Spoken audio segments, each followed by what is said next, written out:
तवानाई शोबा, गैर मयारी तालीम और सेहत, मौसमियाती तब्दीली मुल्क की तरक्की में बड़ी रुकावट। प्लानिंग कमीशन के दस्तावेज के मुताबिक कम बरामदात, सियासी अदम इस्तेकाम, पॉलिसियों के फुकदान का सामना है। तफसीलात जान लेते हैं।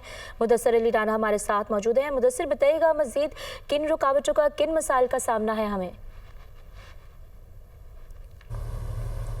जी देखें, हुकूमत की जानिब से 2 बजट भी पेश किए जा चुके हैं, लेकिन वजारत मनसूबाबंदी की जो दस्तावेज हैं उनमें इंकशाफ हुआ है कि मौजूदा हुकूमत के दौरान ही जो मुल्की मसाइल हैं, मुल्की मईशत को हल करने के लिए जो मसाइल हैं वो जूं के तूं हैं। और अभी तक वजारत मनसूबाबंदी की जानिब से 10 अहम और हाई रिस्क पॉइंट हाईलाइट किए गए हैं, जिनके बाइस मुल्की मईशत तरक्की नहीं कर रही। मुल्की मईशत की ग्रोथ 2.5 और 2.7 तक महदूद है। लेकिन जो दस्तावेज वजारत मनसूबाबंदी के हैं उनमें ये इंकशाफ हुआ है कि मुतअद्दिद जो अहम सेक्टर हैं, जैसे तवानाई शोबा है, इस्लाहात है, गुर्बत है, इन तमाम के बाइस जो मुल्की GDP है वो ग्रोथ नहीं कर रही और मुल्की मईशत 2047 तक भी $1 ट्रिलियन की इकोनॉमी का साइज नहीं हासिल कर सकती। वजारत मनसूबाबंदी के दस्तावेज में ये कहा गया है कि 2047 तक अगर 9.8% GDP ग्रोथ हासिल ना हुई तो मसाइल जूं के तू नहीं बल्कि और मजीद बढ़ जाएंगे।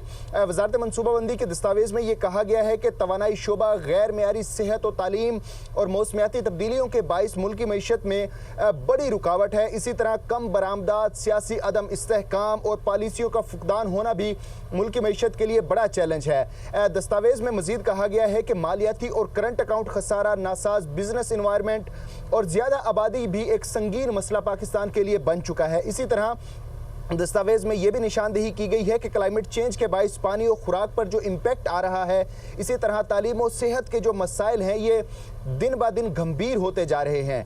बढ़ती हुई गुर्बत के बाइस भी मुल्क की इकानमी का शदीद खतरात लाहक हैं। वजारत मनसूबाबंदी के दस्तावेज में इंतहाई अहम जो पॉइंट है वो हाईलाइट किए गए हैं।